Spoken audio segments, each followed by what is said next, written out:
Break के बाद आपके सामने हाजिर हैं फारूक अली खान साहब, हमारे साथ मौजूद हैं। पीपल्स पार्टी से आपका ताल्लुक है सर।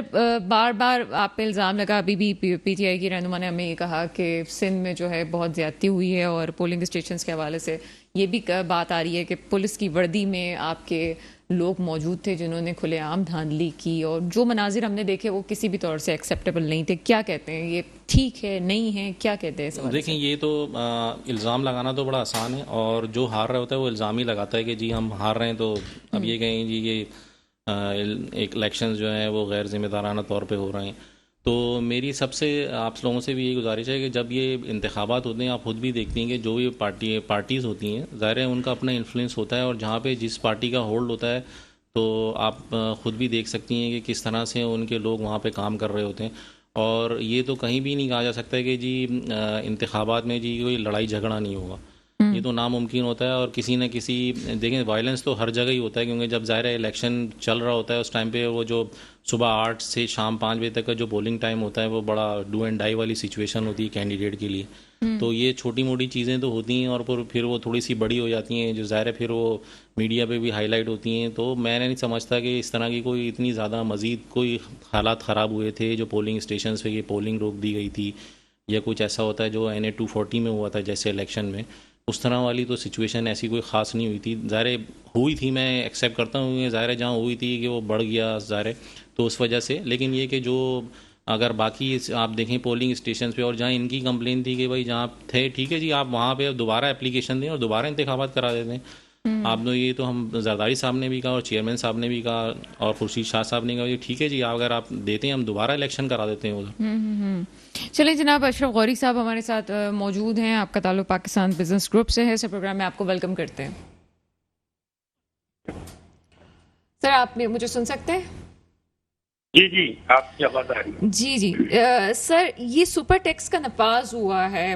पाकिस्तान में जो कारोबारी सरगर्मियां हैं वो मान पड़ती जा रही हैं। स्टॉक की सूरत हाल भी, स्टॉक एक्सचेंज की सूरत हाल भी कोई खास वाजे नहीं हो रही है। क्या कहते हैं इस हवाले से?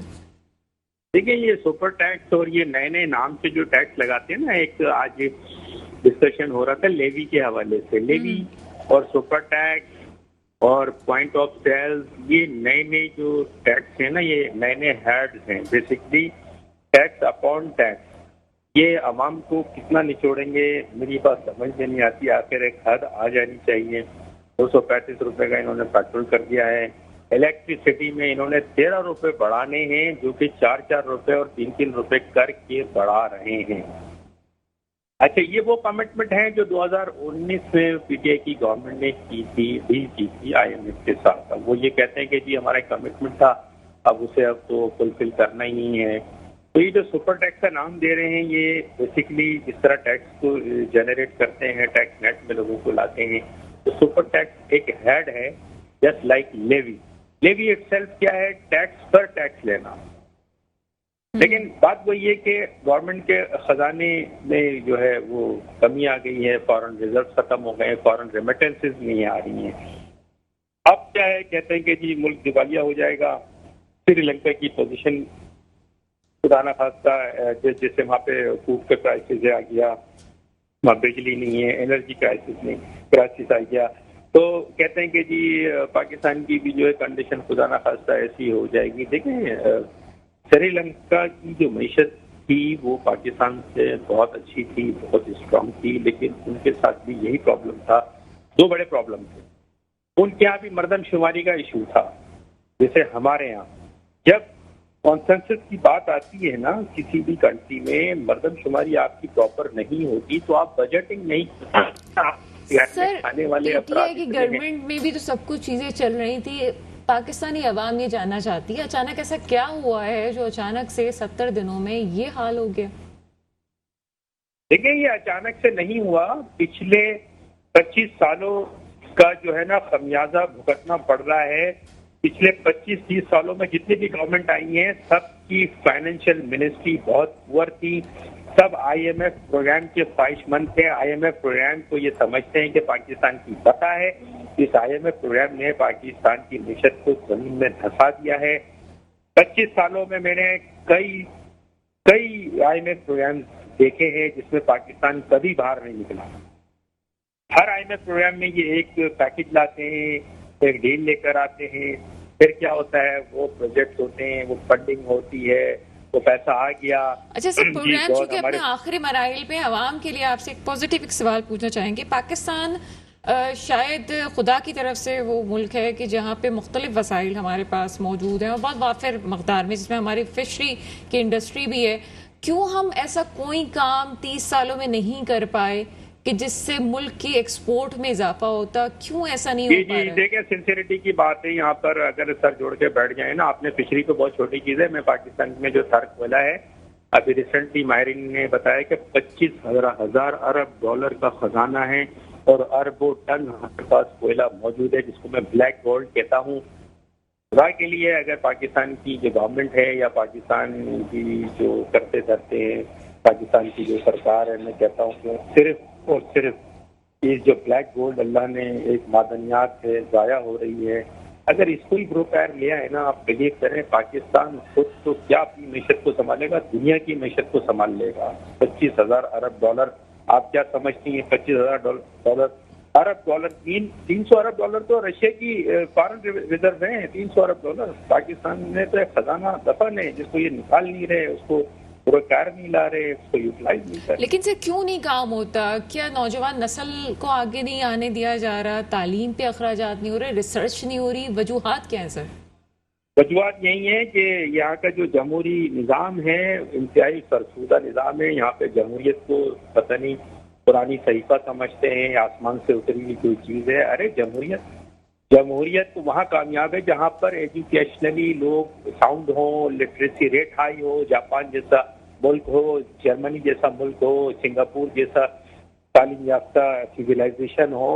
ये यहाँ पर जमहूरियत कामयाब है। यहाँ तो बेचारा एक आम आदमी है और उसको सर तो आपने अभी ब्लैक गोल्ड का जिक्र किया। हमारे पास तो ये हाल है कि लोड शेडिंग कंट्रोल में आती है, फिर आउट ऑफ कंट्रोल हो जाती है, अवाम परेशान हो जाती है। 2-2 सालों में जो है वो रिजीम चेंज करने की कहानियां सामने आ जाती हैं। बिजली जो है वो एक सिस्टम पे चली आ रही है, इम्पोर्टेड बिजली। इसलिए मैं कहता हूँ आप फर्नेस और क्रूड को बाहर से इम्पोर्ट करते हैं, ठीक है। बिजली हम पानी से भी बना सकते हैं और सबसे आसानी से फ्री का कोयला आपके पास मौजूद है। आप तो बिजली बना के हमसाये मुल्क को आप बिजली एक्सपोर्ट कर सकते हैं, ठीक है। आप पूरी बिजली अफगानिस्तान को एक्सपोर्ट कर सकते हैं, ईरान को कर सकते हैं, रशिया को कर सकते हैं। इवन ये कि अगर इंडिया से अच्छे तजारती आपके मामला हो जाएं तो आप इंडिया को भी बिजली एक्सपोर्ट कर सकते हैं। इतनी पाकिस्तान में बिजली की पैदावार हो। लेकिन बात तो ये कि ऐसा करने के लिए हमें जो है ना, एक वन नेशन जी। अशरफ गौरी साहब साथ रहिएगा आप हमारे। फारूक अली खान साहब क्या समझते हैं? फिर मैं हमेशा अपने प्रोग्राम में कहती हूँ थोड़ी देर के लिए पार्टी हेड हटा लिया जाए। इतने वसाइल से मालामाल है पाकिस्तान, लेकिन 30 सालों में जिस तरह से हमने डूबते हुए देखी हैं चीज़ें, मजीद हम दलदल में फंसते जा रहे हैं। क्या कोई हुक्मरान मुखलिस नहीं है? क्यों हम अपने वसाइल को इस्तेमाल नहीं कर रहे? हम अपनी मादनियात को निकाल के दूसरे ममालिक में दे रहे हैं और वो उसको हमें वापस से रिफाइन करके हमें दे रहा होता है। क्या समझते हैं कैसे होगा ये सब कुछ ठीक?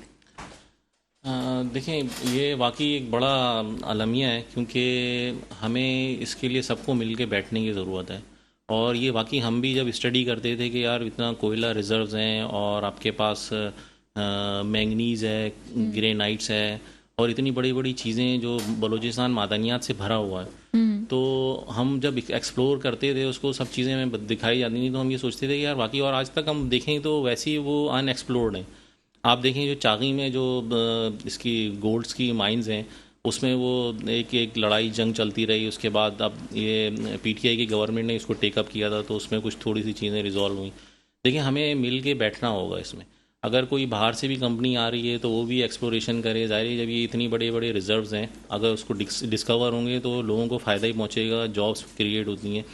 स्पेशली थर में, जैसे इन्होंने भाई ने मुझे बताया कि बात हो रही थी, तो जो थर में जो रिजर्व्स हैं, नो डाउट कि वो वाकई इतनी हैं कि जो आप 50 से 60 बिलियंस के डॉलर से करीब हैं वो, तो वो आपके 25 से 30 साल तक इजीली आपकी एनर्जी की ज़रूरियात को पूरा कर सकते हैं। सर इमरान खान साहब मुल्क के साथ मुखलिस हैं, बिलावल भुट्टो जरदारी साहब मुल्क के साथ मुखलिस हैं, शहबाज शरीफ साहब मुल्क के साथ मुखलिस हैं, सिराजुल हक साहब मुखलिस हैं।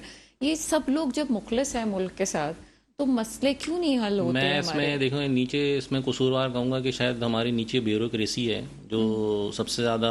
आप ये देखें ना कि अभी जो इन्होंने प्लांट लगाया जिसकी इमरान खान साहब ने भी बात की थी 2 दिन पहले, जो साहिवाल में जो कोल प्लांट लगा हुआ है, और नेपरा के चेयरमैन तक ने ये बात कही है कि भाई ये, और जब इन्होंने भाई ने कहा कि यार जो हम कोल और इंपोर्ट कर रहे हैं, फर्नेस ऑयल इंपोर्ट कर रहे हैं, आज आप देखें कि इलेक्ट्रिक के जो प्लांट है वो गैस और फर्नेस के ऊपर चल रहा है। गैस नहीं होती, अब सर्दियों में गैस नहीं होती तो फर्नेस ऑयल पे चलाते हैं, जिसकी वजह से वो फ्यूल एडजस्टमेंट के सरचार्जेस लेते हैं, और वो फिर हमें गर्मियों के दिनों में बिलों में लग के आ रहे होते हैं। जिस तरह से अभी ये बता रहे हैं कि जी 12 या 14 रुपए मज़ीद इंक्रीज़ होंगे, और हर महीने 4 या 5 रुपए लेवी के तौर पे वो लग रहे हैं उसमें बिलों में। तो ये यार आप क्या, आप ये, मैं ये कहता हूँ जो इंजीनियर्स थे क्या उनके जहन में नहीं आता कि भाई आप जो स्टडी कर रहे हैं, जो यहाँ जो फ्यूल है आप जो इंपोर्ट करेंगे वो महंगा हो, आप देखेंगे कि कितना रिजर्व, जो फॉरेन रिजर्व्स हैं उसके अगेंस्ट आपको पे करना पड़ता है। अब आप देखें कि एलएनजी इस वक्त इंपोर्ट नहीं हो रही, और अभी जो गैस का शॉर्टफॉल है, हम जब स्टडी करते थे तो हमें पता चलता था कि यार 2011 में पाकिस्तान में गैस होगी नहीं। तो मैं सोचता था कि यार कि किस तरह से प्लानिंग कर रहे हैं कि इनको ये नहीं पता कि 2022 और 23 और अभी भी जो सिचुएशन है, मुसद्दिक मलिक साहब ने बड़ा उसमें मैं उनको अप्रिशिएट करूँगा, उन्होंने बड़े हाईलाइट किए कि जी ये जो गर्मियों की जो सिचुएशन है ये तो अभी गुजर जाएगा, लेकिन इस दफ़ा जो दिसंबर आएगा हमें 1200 MMCFD गैस की रिक्वायरमेंट होगी, और पाकिस्तान के पास सिर्फ 600 MMCFD गैस है जो पाइपलाइन में इंजेक्ट कर सकता है। बाकी जो 600 MMCFD गैस का शॉर्टफॉल होगा, आप तो अंदाज़ा लगा लें, तो लोग जहाँ सर्दी होगी वहाँ लोग मर रहे होंगे, क्या किस तरीके से करेंगे, क्योंकि एलएनजी आपके सामने इस वक्त $30 के ऊपर चली गई है वो। अच्छा, अशरफ गौरी साहब आपको प्रोग्राम में करेंगे। अशरफ गौरी साहब मुझे ये बताएंगे, प्लानिंग की बात तो हम करते हैं, मेरा एकेडमिक सेक्शन भी ख़त्म हो गया कि जी आप हम पढ़ते चले आए कि जी पाकिस्तान में इस चीज़ का शॉर्टफॉल होने वाला है, ये चीज़ फला ईयर में ख़त्म हो जाएगी, आगे अभी फारूक अली खान साहब भी ये कह रहे हैं कि ये होने वाला है। जब इतनी कोई क्रिटिकल सिचुएशन है तो हमारे हुक्मरान क्यों नहीं तवज्जो दे रहे इस हवाले से? देखिए हुक्मरान जो है सब सारे अपने नेशनल इंटरेस्ट को छोड़ के पर्सनल इंटरेस्ट में लगे हुए हैं, ठीक है ना। हर मिनिस्टर हर गवर्नमेंट ये देखते हैं कि कहाँ उसका अपना जाती बेनिफिट कटे। सॉरी टू से मैं ये सारी पार्टीज की बात करता हूँ, ठीक है। अगर पीटीआई की गवर्नमेंट आती है तो हमारे वहाँ पे शुगर माफिया आ जाती है, ठीक है। अब इसी तरह अगर ये बात की उन्होंने एलएनजी की